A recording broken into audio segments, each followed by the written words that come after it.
I'm sorry, but your name is not on the guest list." These words hit me like a slap. I stood there clutching my purse, holding my breath. The receptionist, a young woman with perfectly straightened auburn hair and a strained, polite expression, looked at me almost with pity. I hated that look. "There must be a mistake," I said, forcing a controlled smile. My voice remained calm, but inside something turned upside down. "The bride is my sister." The woman hesitated, her fingers hovering over the list. She glanced at me, then back down, scanning through the names.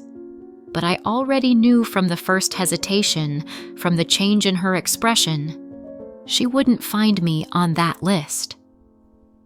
My stomach clenched. "Could you check again?" I asked, squeezing the gift bag tighter. She nodded quickly, flipping the pages as if she might somehow miss me the first time.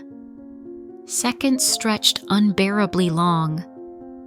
The sound of clinking glasses and soft classical music drifted from the ballroom behind me. Then the receptionist's expression changed. I knew that look. It's the look people have before delivering bad news. She lowered her voice, almost apologetically. "I'm very sorry, Miss Taylor, but your name isn't here." I inhaled slowly, calming myself. "It doesn't make sense," I said. "Emily is my sister. I must be on this list." The woman glanced around, as if checking if anyone was eavesdropping. Then, in a voice I barely heard, she said, "It's not a mistake. Your mother personally asked to remove your name." For a moment, I could only hear the blood rushing in my ears. I stared at her, sure I had misheard. "Excuse me, what?" She looked away, clearly uncomfortable. "Your mother told the staff you shouldn't be allowed under any circumstances." She continued quietly, as if that could soften the blow. I'm very sorry. I know this must be awkward." Awkward? That's the word she chose? My own mother deliberately erased me from my sister's wedding, and this girl calls it awkward. A slow, cold numbness spread through my body, replacing the initial pain of betrayal. "I see," I said, swallowing hard, though I truly didn't understand. Yes, Patricia always favored Emily. That wasn't a secret, but to completely cut me off, to deny my existence on one of the most important days of our family. Even for her, that was a new level of cruelty. I stood motionless, pulse thundering in my ears. I could turn around, demand an explanation, march right into the ballroom and cause a scene. But what would that achieve when my mother would suddenly pretend to be innocent? Would Emily look at me in confusion, too late to understand what had been done? Or worse, had she known all along? I swallowed the thought. I wasn't going to make a fool of myself here, in front of strangers, in a place where I clearly wasn't welcome. If they didn't want me here, I wouldn't stay. I looked at the carefully wrapped gift in my hands. It was a blanket I made myself, white, embroidered with delicate blue flowers. It took me 2 months to finish it, the colors of our father's wedding gift to our mother. Once, a relic of family love, a family that just erased me as if I meant nothing. Slowly, I walked to the registration desk, where the concierge watched me with poorly concealed curiosity. "Please ensure this gets to the bride," I said, gently placing the bag down. The card under the ribbon was simple. "To Emily. Best wishes." No more, no less. I adjusted the strap of my purse and turned toward the large glass doors leading outside. With each step on the marble floor, I felt it. The eyes of people watching me, the whispers, the weight of humiliation pressing on my chest. But I forced myself to keep walking, keep my posture straight. Outside, Boston's night air hit my face, fresh and sharp. The street was filled with the soft hum of traffic. Cars zipped by, their headlights illuminating the sidewalks. Laughter flowed from a nearby rooftop bar where people clinked glasses in celebration. A celebration I was never meant to be part of. I took a slow breath. My hands trembled slightly as I reached in my purse for my phone. I shouldn't have been surprised. It wasn't the first time Patricia made me feel invisible. Growing up, I was always the afterthought. While Emily was the golden child, the one who could do no wrong, I was an inconvenience. Too serious. The one who wasted her life on a career not glamorous enough. I set aside my dreams to care for my father when he was ill. I spent my savings to help Emily finish law school, and when he died, I naively believed that my mother and I would finally connect. But love was never unconditional in our home. It was always a transaction, and I was never worth enough. I exhaled sharply, gripping the phone tighter. My fingers hovered over Emily's number. Did she know? Did she understand that I was erased from her wedding? That our mother decided I wasn't worthy even to attend? I hesitated, and then, before I could change my mind, tapped the screen and called her. The phone rang once, twice, 3 times, then went to voicemail. She didn't even answer. I stared at the screen for a long time before putting the phone back into my purse. I should have expected this. Maybe Emily was too busy. Maybe she had no idea what had happened. Or maybe she knew all along. The thought made my stomach twist. I turned away from the hotel, stepping to the curb to catch a taxi. I wouldn't cry. Not here. Not now.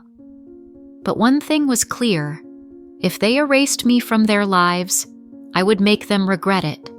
Because this was not the end of my story. It was only the beginning. The taxi ride home was a blur. The city lights flashed by the window, neon signs casting streaks of color on the glass, but I barely saw them.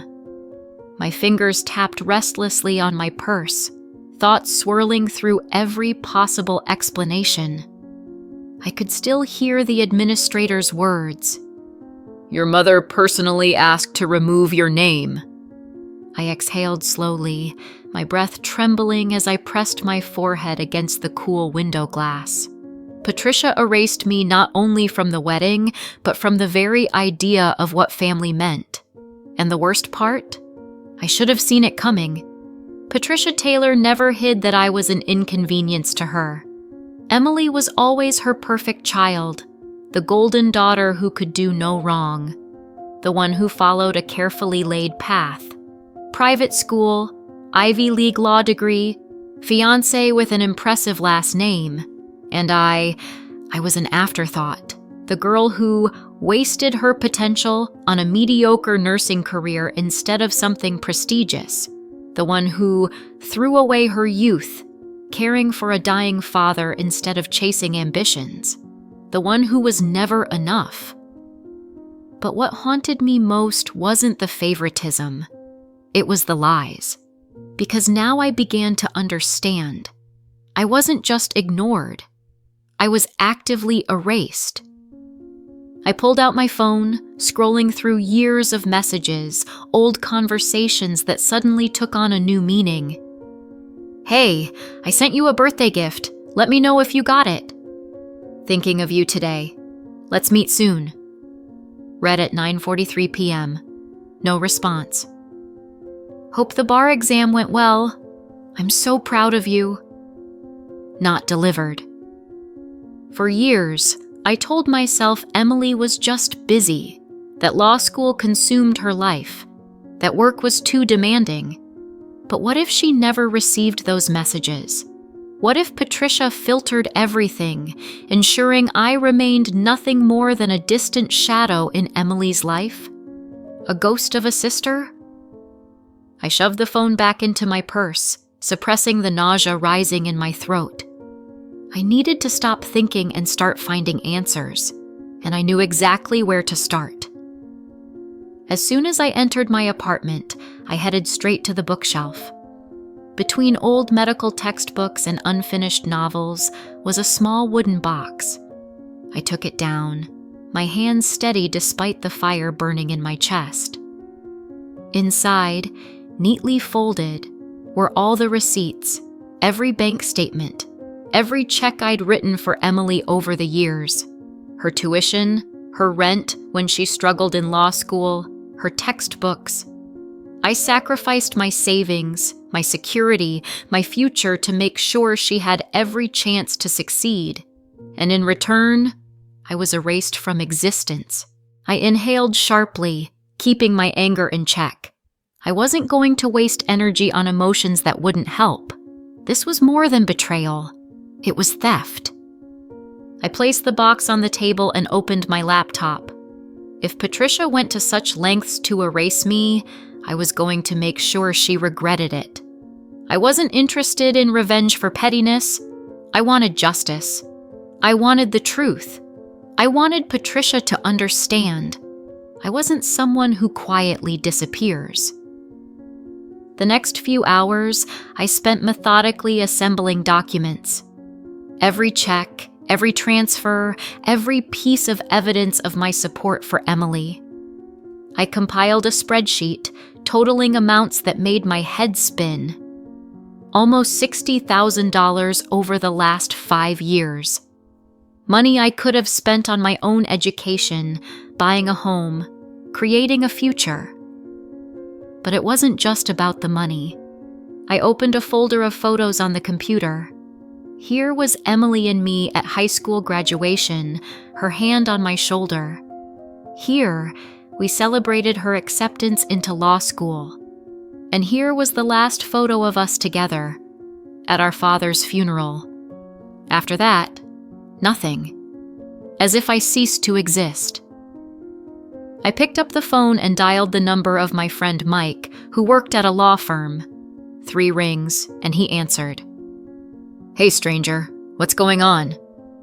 "I need your help," I said, surprised at how calm my voice was. "I want to know what legal options I have against someone who systematically isolated me from my family and misappropriated my money under false pretenses." On the other end of the line, silence hung. Then Mike exhaled slowly. "Tell me everything." "It all started after my father's death," I began, sitting down on the couch and turning on speakerphone to continue working with documents. "Patricia convinced Emily that I used our father's money for myself, that I deceived him in his final months. But the truth is, I gave everything I had to help Emily finish her education." I heard Mike typing on his computer. "Do you have evidence of these transfers?" "Every check, every receipt," I replied, opening a folder of scanned documents. "And it's not just the money, Mike. She systematically blocked my contact with Emily, intercepted messages, letters, made sure I didn't even get an invitation to the wedding." "This is serious." Mike's voice turned professional. "We're talking potential fraud, defamation, possibly even emotional abuse. Are you ready to pursue this to the end?" I looked at a photograph on the wall, the last shot with my father, where he smiles despite his illness. He always told me to stand up for the truth, even when it hurts. "Yes," I said firmly. "I want the truth to come out. Not for revenge, for justice." "Okay," Mike said after a pause. "Here's what we'll do. Come to the office tomorrow morning. Bring all the documents you have. We'll draft an official letter and..." Suddenly, my phone vibrated. Incoming call. I glanced at the screen and felt my heart stop. Emily. "Mike, I'll call you back, I quickly said, and switched to the other call. Hello? Silence. Then a quiet, trembling voice. Sarah? I closed my eyes, trying to hold back my emotions. Yes, it's me. I just spoke with the hotel administrator. He said you came by, that you were asking about the wedding. Pause. Sarah, I thought you didn't want anything to do with us. Mom said... What exactly did Mom say, Emily? My voice was quiet, but firm. She said you stole Dad's money, that you used his illness to take everything for yourself. That's why you stopped answering my messages and calls. I felt a bitter laugh rise in my throat. I stopped answering? Emily, I wrote to you every week for the last 3 years. I called. I sent gifts. You didn't receive anything? A heavy silence hung in the air. I could hear Emily trying to hold back tears. Oh my God, she finally whispered. Oh my God, Sarah, what has she done? I can show you, I said softly. I have all the documents, every transfer for your education, every unanswered message, every returned gift. Can I come over? Right now? I glanced at the clock. It was nearly midnight. Of course. Sarah? Her voice was barely audible. I'm so sorry. I should have known. I should have... Just come over, I interrupted. We'll figure this out. 40 minutes later, the doorbell rang. When I opened it, Emily stood there, in her wedding dress, with smeared makeup and trembling hands. I ran away from my own wedding rehearsal, she said with a nervous laugh. Mom is furious. I silently opened the door wider, letting her in. It was time for the truth. We sat on the couch, surrounded by documents. Emily held photographs, letters, checks, evidence of 3 years of lies. Her wedding dress seemed out of place in my small apartment, as if a piece of another life had accidentally wandered in. $60,000, she whispered, looking at the total in the spreadsheet. You gave all your savings. You're my sister, I simply replied. I wanted you to have a future. And she... Emily clenched her fists, crumpling the silk of her dress. She all this time? Why? What was her reason for this? I shook my head. Control. Power. Maybe she really believed she was protecting you from me. People can convince themselves of anything if it justifies their actions. Emily suddenly straightened. The wedding, she said firmly. I can't celebrate one of the most important days of my life knowing it's built on lies. What do you want to do? She took out her phone and dialed a number. Jason? Yes, I'm fine. No, I'm not coming back. Listen, we need to talk. The wedding, it's not happening. At least not tomorrow. Come to Sarah's.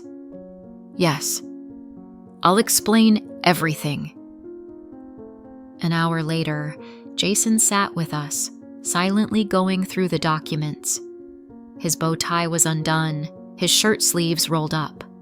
He looked shocked, but calm. You know, he finally said, looking at Emily, I always felt something was off. The way your mother controlled every aspect of the wedding, how she insisted on handling the guest list personally. She controlled my entire life, Emily replied quietly. And I let her, because I believed she was protecting me. My phone rang again. Patricia. Don't answer, Emily said quickly. Please. I placed the phone face down. What now? Jason took Emily's hand. "We can still get married. Just differently. Right. With my real family by my side." Emily looked at me with tears in her eyes. "Sarah, will you be my maid of honor?" I felt a lump in my throat. "Of course. But first, we need to settle one unfinished business." "Patricia." Jason nodded. "Patricia," I confirmed. The morning found us still there, in my living room, with empty coffee cups and a plan of action. Emily sent a message to all the guests explaining that the wedding was postponed. Jason called the hotel and arranged to transfer the deposit. The doorbell rang precisely at 8:30. Patricia stood at the threshold, impeccably dressed and furious. "How dare you?" she started, but fell silent when she saw Emily in her wedding dress. "Sweetheart, what are you doing here? We need to get ready for the ceremony." "No, Mom." Emily's voice was calm. "There won't be any ceremony today." "What nonsense is this? Of course there will be. All the guests are already—" "I know the truth," Emily interrupted her. "About the money, about the letters, about everything." Patricia's face paled. "What truth? What has she told you?" "Not her," Emily pointed to the documents spread out. "This, evidence, every lie, every intercepted call, every stolen letter." "I was protecting you," Patricia exclaimed. "She manipulated your father, stole—" "Enough," Jason said firmly. "No more lies." Patricia sank into a chair, suddenly looking 10 years older. Her perfect mask began to crack. "You don't understand," she whispered. "I did all this for the family." "No, Mom." Emily shook her head. "You did it for yourself, and now you have a choice. Either you admit the truth and we try to fix everything, or what?" Patricia lifted her chin defiantly. "Are you going to renounce your own mother? Or I'll file a police report," I said calmly. "Mail theft, fraud, embezzlement, serious accusations." "You wouldn't dare!" "I would." I pulled out the folder filled with documents. "Everything is ready.